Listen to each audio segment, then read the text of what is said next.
rassemblés en ton nom. Toi, tu es au milieu d'eux. À toi l'honneur, la gloire, au nom de ton Fils Jésus-Christ. Amen. Asseyez-vous un instant. Que le Seigneur Dieu vous bénisse. Je ne sais pas, il est déjà 18h10. Je ne sais pas, on va finir à quelle heure. Mais si il est l'heure, que vous me faites signe.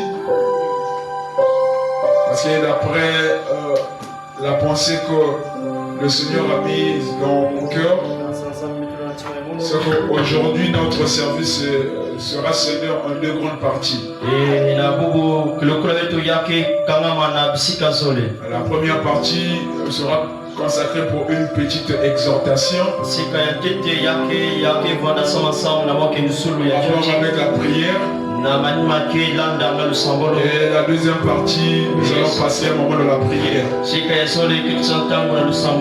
Et nous allons aussi prier pour celui ou celle qui a une requête particulière dans son cœur. Amen, amen, amen. Alléluia. Alors que nous venons de sortir d'une consécration de jeûne et prière, accompagné de la nuit de prière. Je pense que c'était un moment béni. On disait, waouh, c'est bon comme ça. Donc ici c'est comme ça. Ah, mais c'est formidable. Hein? Non, les choses comme ça, dans les églises, ça ne règne plus. Hein? En fait, c'est un moyen de forger son caractère. En fait, vous devez faire souffler ce corps pour que l'être spirituel puisse manger. C'est un moment de sacrifice. Comment j'ai beaucoup aimé. Je lui ai même dit, s'il y a des programmes comme ça, il faut me faire signe. De telle façon que si seulement si ça peut s'accorder avec mon programme, pourquoi pas venir et adorer notre Dieu. Tous nous voulons voir Dieu. Amen, amen, amen. Alléluia. Nous voulons aussi changer de niveau. Nous voulons aussi changer de statut. Amen, amen. Alléluia. Donc comme je l'ai dit, tenez-vous bon. Je ne vais pas trop crier. C'est une exhortation. À moins que si l'esprit m'amène à autre chose. En réalité, il y a une différence entre prêcher, enseigner, évangéliser et tout ce qui va avec. Il y a une différence. Amen, amen. Alléluia. Aujourd'hui, nous allons prendre une exhortation sur la prière qui aura un peu un sens avec de l'enseignement. Ce ne sera pas forcément un enseignement, mais juste dans le sens d'appuyer cela. Ça va prendre l'air d'un enseignement, mais c'est loin d'être un enseignement. Amen, amen, amen. Alléluia. Donc nous saluons notre pasteur Joseph. Que Dieu le bénisse richement pour cette opportunité. Et nous vous bénissons aussi pour votre présence. C'est un sacrifice, hein? Dormir à l'église et puis venir encore à l'église pour la parole. Avant que Dieu vous exauce. Donc sans plus tarder, nous allons prendre nos Bibles. Pour le respect de la parole, nous allons nous mettre debout. Dans Luc chapitre 18, du premier verset au verset 8. Et n'est point se relâcher. Il dit, Il y avait dans une ville un juge qui ne craignait point Dieu. Et qui n'avait d'égard pour personne. Il y avait aussi dans cette ville une veuve qui venait lui dire: fais-moi justice de ma partie adverse. Pendant longtemps, il refusa. Ensuite, il dit en lui-même: quoique je ne crains point Dieu et que je n'ai d'égard pour personne, néanmoins parce que cette veuve m'importune, je lui ferai justice, afin qu'elle ne vienne pas sans cesse me rompre la tête. Le Seigneur ajouta: entendez ce que dit le juge unique. Et Dieu ne fera-t-il pas justice à ses élus qui crient à lui jour et nuit? Gardera-t-il à leur égard? Je vous le dis, il leur fera promptement justice. Mais quand le Fils de l'homme viendra, tous nous devons jouer nos rôles. Si tu es pianiste, joue ton rôle. Si tu es chanteur, joue ton rôle. Si tu es, joue ton rôle. Et même un membre de l'église, il a aussi un rôle à jouer. Venir à temps à l'église, prier pour son pasteur, prier pour le prédicateur, prier pour l'église, prier pour ses problèmes. Ça fait partie de tes devoirs. Amen, amen, amen. Chaque fois que tu as un temps libre, ne viens pas à l'église en retard expressément. Fais l'effort de venir à temps. Ça te permet de te préparer. Amen, amen, amen. Mais est-ce que vous savez que la prière est très importante? Amen. Alléluia. La prière, la chose la plus importante. La prière, la chose la plus importante. La prière est très importante. Comme je l'ai toujours dit partout où je vais, avec la plupart des frères que je cause, la prière est le souffle d'un chrétien. Amen, amen. Alléluia. Un chrétien qui n'a pas de vie de prière, c'est un fantôme. Amen, amen. Alléluia. Le carburant. Le carburant. L'essence d'un chrétien, c'est la prière. Je vais exhorter sur la prière. Ma soeur, mon frère, sans la prière, nous sommes rien. La prière nous donne la victoire. La prière nous garde dans la chaleur de la parole. Écoutez, la parole sans la prière, c'est inutile. La prière sans la parole, c'est aussi inutile. Il faut la parole et la prière, la mécanique et la dynamique. Amen, amen, amen, amen. Amen, amen, amen. La prière, elle est très importante. Si tu savais que la prière était ton souffle de vie, c'est le souffle de vie qui te fait vivre. Si la prière t'amènera de la présence de Dieu. Amen, amen, amen, amen. Qu'est-ce que peut faire la prière? La prière va enlever en toi le goût du monde. Un homme qui aime la prière, c'est un homme qui dégoûte les choses du monde. Il n'a plus de plaisir dans les choses du monde. Sa vie est consacrée, dédiée uniquement pour la prière. Il vit dans la prière et il est fait pour la prière. C'est comme un Nazérien. Il a fait un vœu à l'Éternel.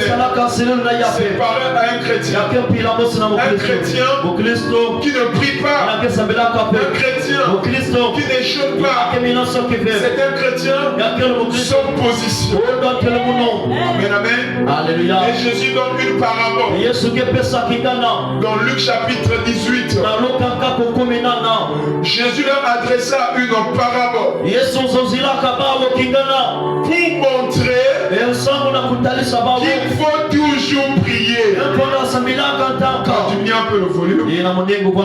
Amen, amen, amen. Alléluia. C'est Jésus qui donne la parabole. Pas un apôtre, pas un disciple, mais c'est Jésus lui-même. Or, Jésus était la parole faite chair. Jésus était le Dieu incarné. Vous faites remarquer qu'il n'y a personne sur la terre qui a prié plus que Jésus. Jésus n'avait pas besoin de prier. Mais il nous a montré l'exemple que la prière est très importante. Il nous a montré l'exemple qu'un chrétien sans la prière, il est ballotté, il est sans position. Cher bien-aimé, on peut avoir la connaissance de tous les mystères de Dieu. On peut connaître toute la Bible. Mais si on n'a pas une vie de prière profonde, comme il ne peut pas venir, tu vas trébucher. Ta force, ce n'est pas la connaissance que tu as. Amen, amen. Alléluia. Ta force, ce n'est pas la connaissance de la parole que tu as. C'est la mise en pratique de ce que tu connais. Or, la parole de Dieu dit, il faut toujours prier. Et ne point se relâcher. Qu'est-ce que je vais m'arrêter là et insister pour que tu changes ton comportement. Jésus leur adressa une parabole pour montrer qu'il faut toujours prier. Qu'il faut toujours prier. Il ne faut pas se fatiguer. Il ne faut pas se décourager. Même quand les situations vous coincent, même quand la vie vous coince, Jésus dit, il faut toujours prier. Amen. Alléluia. Jésus leur adressa une parabole pour montrer qu'il faut toujours prier et ne pas se relâcher. Voilà comment l'esprit ne veut pas que je quitte ce monde le premier verset. Enfin, je redis. L'esprit ne veut pas que je quitte le premier verset. C'est même ça le socle de notre message. Jésus dit, à travers de sa parabole, qu'il faut toujours prier et ne point se relâcher. Quand on dit toujours, ça veut dire qu'il ne faut pas laisser l'espace. Toujours, ce n'est pas souvent. Toujours, ce n'est pas fréquemment. Mais toujours, c'est que la vie de prière est devenue ta vie. Amen, amen. C'est comme tu manges. Tu ne manges pas souvent. Tu ne manges pas parfois. Mais tu manges toujours. Tu manges tout le jour. De la même manière, tu nourris ton corps physique, naturel. C'est la même manière, tu dois nourrir ton âme. Parce que l'âme vit de la parole de Dieu. L'âme vit de la prière. Un homme qui prie beaucoup, c'est un homme très spirituel. C'est un homme très humble. La prière vous fera rentrer dans la présence de Dieu. Je ne parle pas de n'importe quelle sorte de prière. Je parle d'une prière sincère. Parce qu'il y a des gens qui prient, mais ils ne prient pas sincèrement. Amen, amen, amen. C'était comme les pharisiens de la Bible. Ils priaient, mais ils ne priaient pas sincèrement. Les pharisiens priaient dans l'intention de montrer aux gens qu'ils priaient.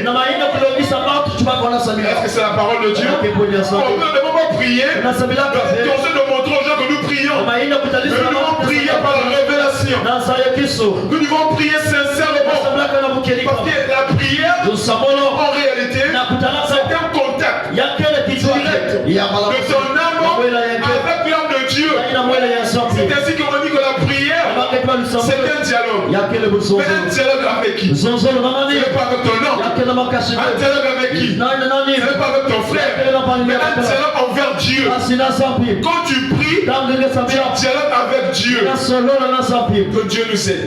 Frère Branham dit, très souvent, quand nous rentrons dans la présence de Dieu, il n'y a que nous qui parlons. Amen, amen. Il n'y a que nous qui parlons. Ne laissons pas l'espace à Dieu de parler. Comme un dialogue, ça veut dire que toi tu parles et moi aussi je parle. Est-ce qu'on peut changer les choses? Donc on ne veut pas d'un Dieu historique. On ne veut plus prêcher que des théories. Mais nous devons rendre ce Dieu là réel. Quand tu pries, il doit avoir une réponse. Amen, amen, amen, amen. Alléluia. Quand tu pries, cherche de tout au mieux. Qu'il y ait une réponse. Mais dis-toi que Dieu répond comme il veut. Je disais à une sœur, quand Dieu répond, quand Dieu agit, c'est pas comme nous pensons. Tu peux prier pour un gars.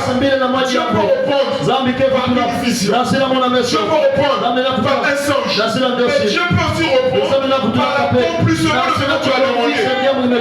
Amen, amen, amen. Alléluia. Dieu n'est pas obligé de nous montrer les choses dans les visions. Est-ce que je peux entendre un amen? Amen, amen. Dieu fait ce qu'il veut. Mais tout ce qu'il veut de nous, c'est que nous soyons en contact avec lui. Au moyen de la prière. Illustrons cela. Tu es gravement malade. Et tu pries. Tu pries. Tu t'attends à une vision. Tu t'attends à un songe. Écoutez-moi bien.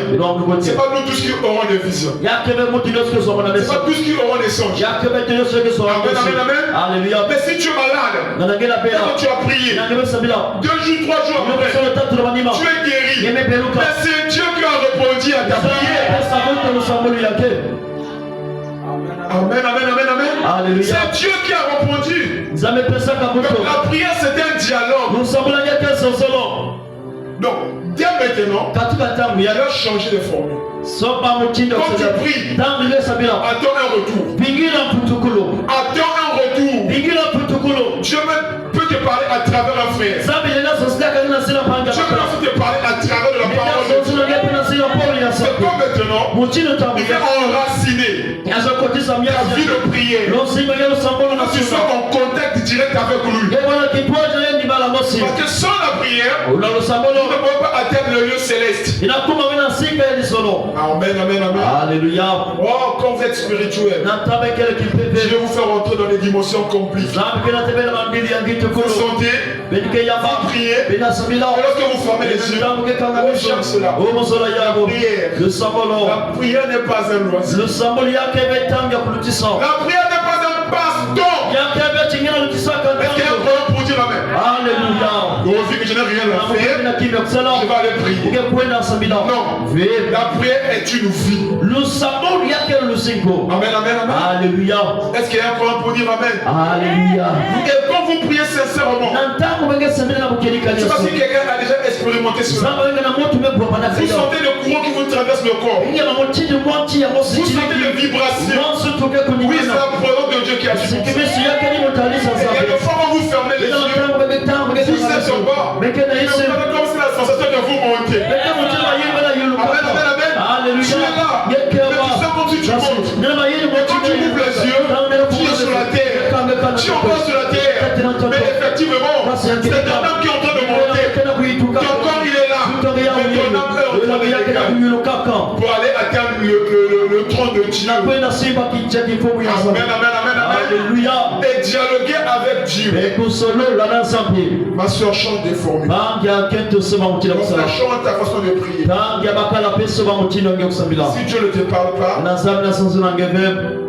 change de façon de prier. Parce que la prière, c'est un dialogue. Le sabulu yake sonsolo. Moi aussi, je dois changer ma façon de prier. Mon père me fera soba. Quand je prie, Dieu doit me parler. Il doit m'orienter. Il doit me guider. Amen, amen. Alléluia. Un jour, Gédéon a dit, si toi, Dieu, tu es avec nous, où sont alors les prodiges? Il y a deux fois dans nos prières, nous devons dire à Dieu, si nous sommes réellement tes enfants, où sont tes bénédictions dans nos vies? Où sont tes miracles dans nos vies? Amen, amen, amen, amen. Alléluia. Dieu va dire à Gédéon, voyons guerrier, va avec la force que tu as. Parce que Gédéon était fort. Toi aussi tu es fort. Mais tu ignores tes capacités. Parce que ta vie de prière n'est pas efficace. Ta vie de prière n'est pas considérable.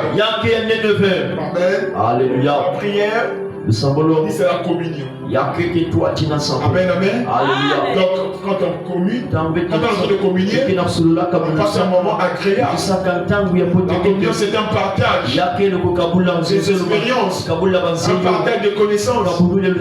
Est-ce que tu communies avec Dieu? Avant que le péché ne rentre sur la terre, Adam et Ève communiaient avec Dieu. Quelque part, le prophète dit que Dieu descendait chaque soir et parlait à Adam. C'était un moment de communion. C'était un moment de dialogue. Amen, amen, amen. Alléluia. Est-ce que toi, tu as un moment de communion avec Dieu? Est-ce que toi, tu as un moment de dialogue avec Dieu? Mais tu vas me dire Paul comment? Mais oui, quand tu lis la parole de Dieu, tu entends de dialoguer avec Dieu. Amen, amen, amen. Alléluia. Quand tu pries, tu dialogues avec Dieu. Mais seulement tu dois attendre une réponse. Tu dois attendre un retour. Parce que si Dieu ne répond pas, ta prière n'aura pas de sens. Et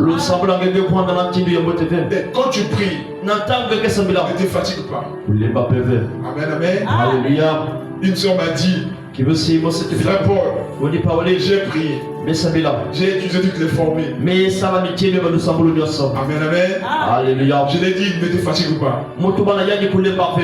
Souviens-toi du juge unique. Le passage que nous venons de lire. Amen, amen. Alléluia. La Bible dit que cette veuve importunait le juge. Et j'ai dit à cette soeur-là, chaque fois que la veuve la venait envers le juge, penses-tu qu'elle changeait de formule? Non. Penses-tu qu'elle changeait de prière? Non. C'était la même prière. Mais étant donné que cette prière n'était pas encore exaucée, elle ne pouvait pas changer de requête. Parce que toi, tu ne sais pas comment prier. Mais tu pries pour le mariage. Mardi, tu pries pour le travail. Mercredi, tu pries pour la télé. Mais finalement, Dieu va te répondre comment? Comment on appelle ça la TPR? C'est ça? TPR. Est-ce que la TPR peut changer la façon de penser? Non, quand tu demandes à Dieu quelque chose, si longtemps que cette chose-là, tu n'as pas encore la possession de cette chose-là, ne change pas ta prière. Cette veuve, aussi longtemps que le juge n'avait pas répondu à sa requête, elle était toujours là avec la même requête. Parce que si ta maladie ne t'a pas encore quitté, continue à prier pour ta maladie. Amen. Alléluia. Mon frère, si tu n'as pas encore trouvé du job, continue à prier pour la même Et Dieu ne peut pas te reprendre. Tu dois vraiment connaître ce que tu cherches. Amener ta requête à Dieu. Il est dit, souvent nous portons la peine, c'est parce que nous n'apportons pas à Dieu nos soucis, nos besoins, nos requêtes, au point de la prière. Tu es là à murmurer, tu es là à gémir. Est-ce que par les gémissements, tu auras la réponse à ta requête? Non. C'est pas comme ça. C'est pas comme ça. Est-ce qu'en disant que je ne veux plus prier, tu seras exaucé? Non. Tu dois insister. Tu dois rester là. Tu dois rester là. S'il faut mourir, même pour ta requête, elle doit être exaucée. Change de requête. Alléluia. Tu demandes trop à la fois. Tu demandes beaucoup à la fois. Qu'est-ce que Dieu va reprendre? Sois précis dans ta prière. Si tu as besoin du mariage, ta requête des jours et nuits, ça doit être un mariage. Et si c'est l'argent, prie Dieu pour l'argent. L'or et l'argent appartiennent à Dieu. Si ta santé est instable, prie Dieu pour ta santé. Si tu as besoin que Dieu fasse quelque chose, prie Dieu pour cela. Tout est possible. Amen. Alléluia. Vous voyez, Jésus leur adressa une parabole pour montrer qu'il faut toujours prier. Et ne pas se relâcher. Il dit, il y avait dans une ville un juge. Le juge là, c'est Dieu. Ce juge représente Dieu. Il y avait dans une ville un juge qui ne craignait point Dieu et qui n'avait l'égard pour personne. Il n'y a que Dieu qui n'a peur de personne. Tous les humains le craignent. N'est-ce pas? Et il n'y a que Dieu. Et lui, le sacrificateur, a dit à ses enfants, arrêtez avec votre vie de souillure. Arrêtez avec l'impudicité. Parce que ces jeunes sacrificateurs, même des sœurs, coucher avec les sœurs à l'église, c'est la parole de Dieu. Mais il y avait un jeune Samuel. Dit, Dieu ne manque jamais de témoins. Quand tous les frères vont trahir la parole, il y aura forcément un frère quelque part qui va honorer la parole de Dieu. Les officiers étaient en train de vivre mal dans l'église, dans la débauche, dans la publicité, dans la fornication. Mais Samuel avait la crainte de Dieu. Un jeune spécial. Tous ses amis étaient contre lui. Et il y avait des langages tels que tu penses que tu es plus spirituel que nous? Tu penses que tu connais la parole de Dieu plus que nous? Mais toi qui connais la parole de Dieu, pourquoi tu vis en dehors de la parole de Dieu? Alléluia. Si tu connais la parole de Dieu, mets-la en pratique. Alléluia. Donc le sacrificateur Élie va dire à ses fils, si vous avez un problème avec les hommes, Dieu peut intervenir. N'est-ce pas? Dieu peut intervenir à votre faveur. Mais si vous avez un problème avec Dieu, qui va intervenir? Personne. Personne va intervenir. Amen.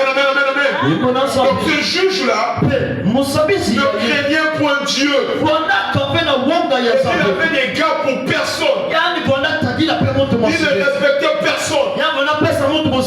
Amen. Alléluia. Mais il s'est dit en lui-même, cette parabole est inspirante. C'est profond. C'est sérieux. Il dit il y avait dans une ville un juge qui ne craignait point Dieu, qui n'avait d'égard pour personne. Et de l'autre côté, il y avait aussi dans cette ville une veuve qui venait lui dire fais-moi justice de ma partie adverse. On a dit que le juge représente Dieu. Est-ce que quelqu'un est avec moi? Si tu es avec moi, fais comme ça si tu es avec moi. J'aime bien ton attention. Merci, Dieu te bénisse. Alléluia. On a dit que le juge représente Dieu. Mais cette veuve-là, regardez sa condition. Elle était veuve. Ça veut dire qu'elle venait de perdre son mari. Parce que pour être veuve, tu vas forcément perdre ton mari. Amen, amen, amen. Alléluia. Donc cette femme avait perdu son premier mari. Le monde, le système du monde. Elle avait laissé le système de la haute ici. Elle vivait maintenant pour Dieu. Elle marchait pour Dieu. Elle honorait la parole de Dieu. Mais seulement, elle a remarqué que malgré qu'elle adorait Dieu, malgré qu'elle priait Dieu, mais il n'y avait pas de bénédiction de Dieu dans sa vie. Est-ce que quelqu'un comprend? Et elle est allée vers Dieu, vers le juge unique. Fais-moi, comment dit la Bible? Fais-moi justice de ma partie adverse. Rends-moi justice. Je suis censé être béni. Je suis censé me marier. Je suis censé mettre au monde.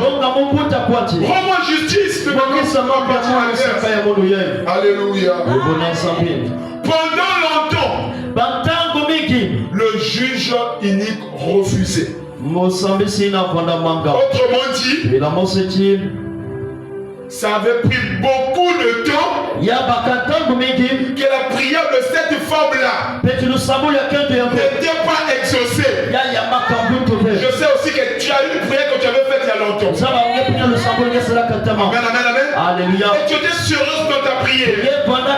Tu avais dit à Dieu quelque chose qui venait droit de ton cœur.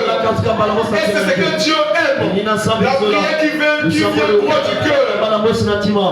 Mais seulement tu remarques que ça fait des années, ça fait des mois, et même des jours, que ta prière là semble négligée.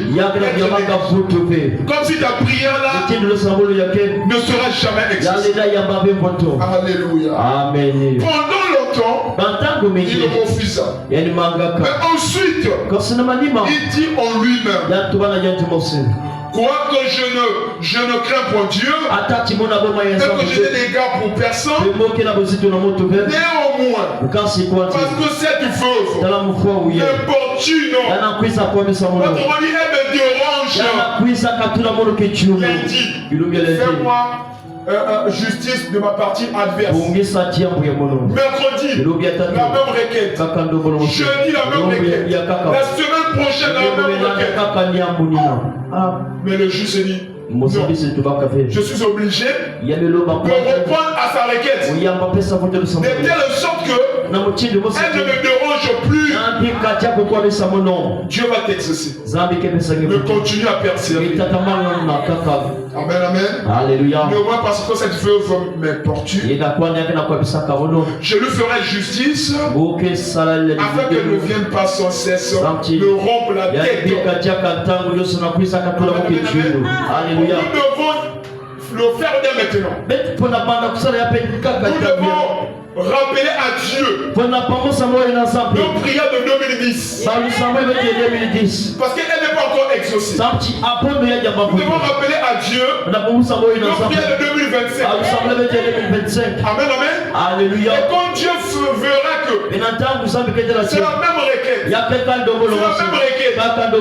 Bible dit, afin qu'elle ne vienne plus me rompre la tête, je serai obligé de l'exaucer.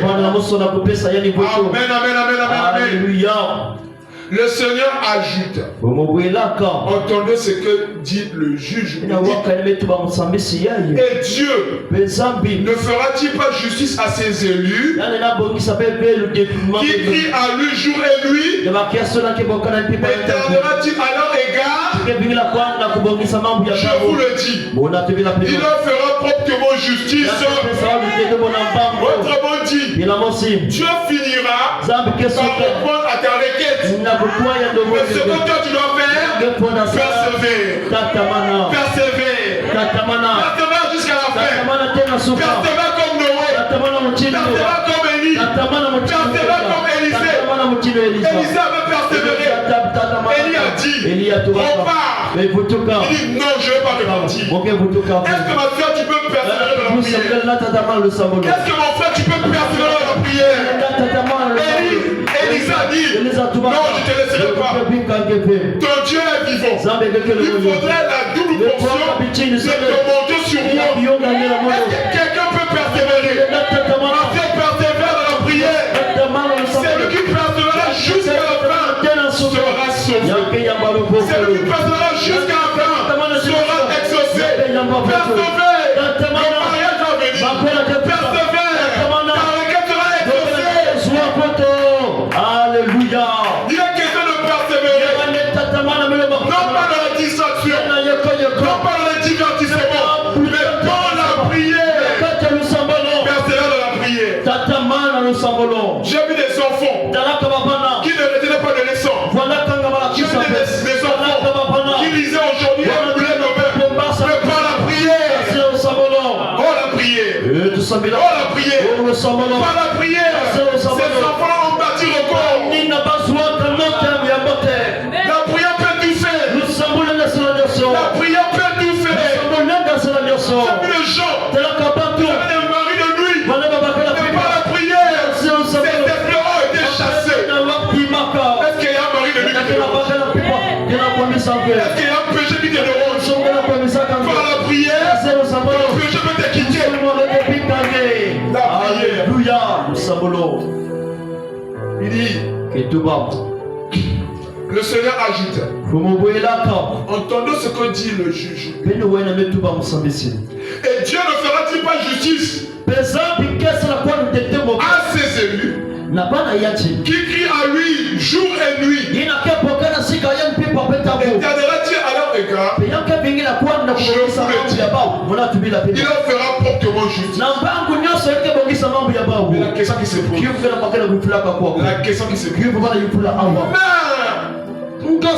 oh TPR, l'église du Dieu vivant. Quand le Fils de l'homme reviendra, trouvera-t-il de la foi?